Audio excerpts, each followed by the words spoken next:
مامسا نواف رشید اندام کمیته سیاسی پارتی یکیتی کردستانی سوریا اوجی لفدار میوانی ما مامسا نواف تو وکو شهاد حالکی وکو دیدوانکی لسر بویره بریا 10 سالان چی بو چاوا جمیل عمر هات رواندن سلاف و ریز جبو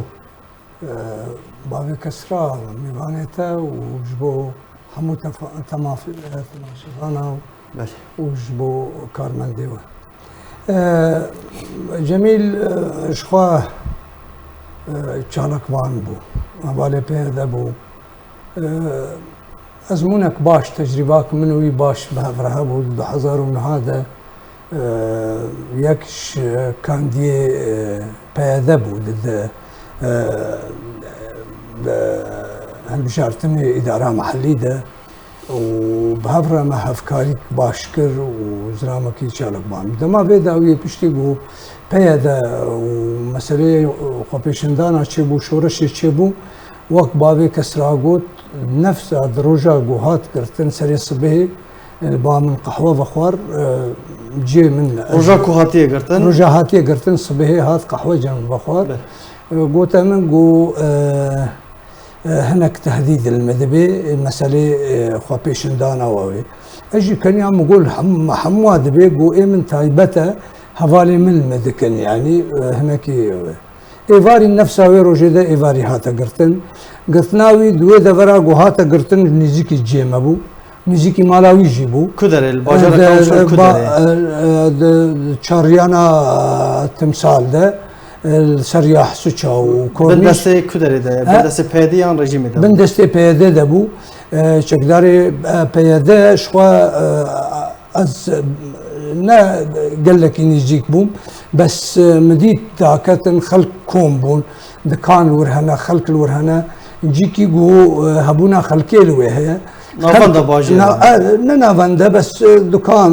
وحركه خلقي هبو يجيكي وان بون بوار اشتغلين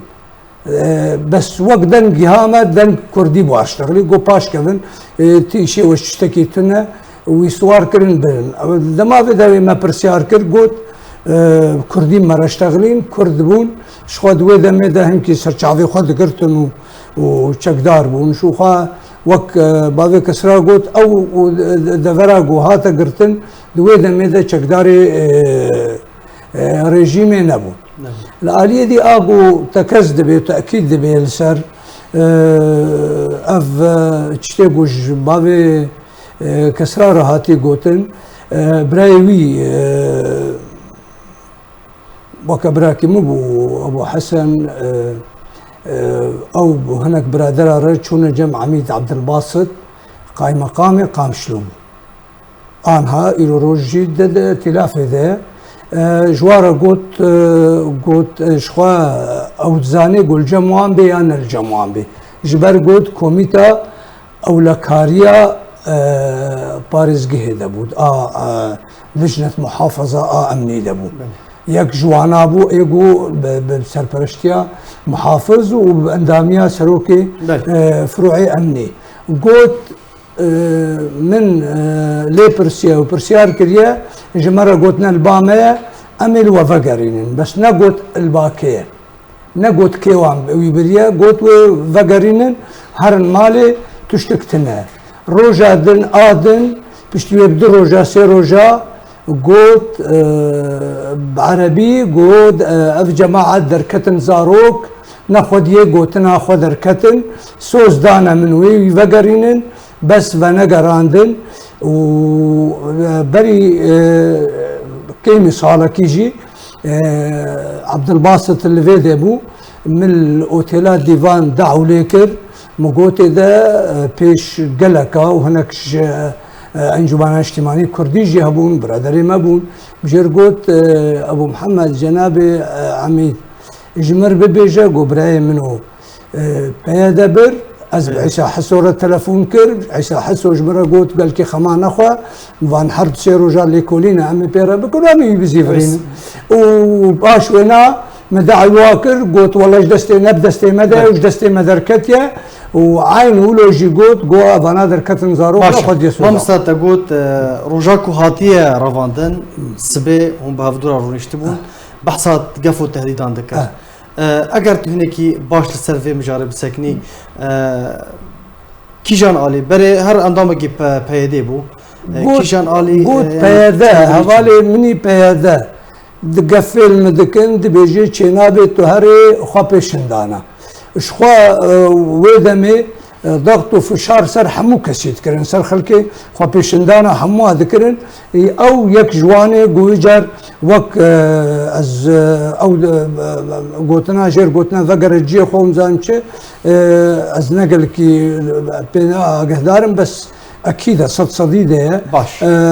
بس قلت ضغط وفشار المدبي مجي ولو اسكنيام قلت بابي عادل مانا ضغط وفشار محمود دبي ودبي قلنا ولا امن هناك جدايه حوالي منن وشعبي وصورة ترسم مقو هاشقو هذا يعني اف نفسها ويرو جدهات يقرتن وشاهدي حري ايجو ايرو روج حوالي دجي ريجيمي وحوالي اوبسيوني جي حساني ترتنا ببيجي هاجر راست ريجيمي قرتيه بقوتا ريجيمي قرتيه كي مثالكي الفيدي بو بنصر حرير هاتبو مجي برسي مقوتي ده از دوبارات كم جارك دي برقو ويش اخيجي من تلفوناوي كر ومجيرا قوت افوض عيا قوت من قوت باشا دستي ما دركت باشا سدام شي هر کسک کو هرنا هفنرین به پیادیرا یعنی بفکر تیگرتون و چارنویساوی طارد به من از بجم شخوا وك يعني خستنك سرنا غريبة تشتي وها بس تشتي جو قال لك يا ويكج قافين باوريه بون دسبيكا جو دسبيشخليا فرنسي و امريكي قرك براستيجي انجمن اجتماعي كردي نرى وستيا السر نا اشكرا كرن ونا خویانی کرنا چارنوسا وان کسا يعني راسته آنها وقتی دماد بيجي والله دوی دميده فوضى هبو ام نبر برسيار بون بس هناك جوان هبون ودزانن جي يعني دوی گرك آنها بر برسيار ياوانا گرك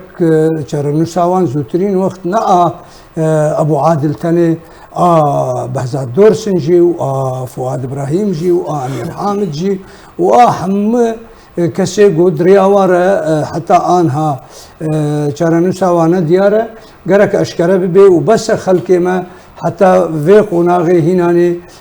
نمازانن كا چارنوسا قرتي وان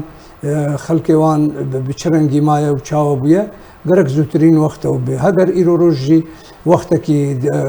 خلقي ما ملتي ما هيفي أميدي خلصر ديالوكي وقفتوغوي دكي هقر تشتكي وهابي بيه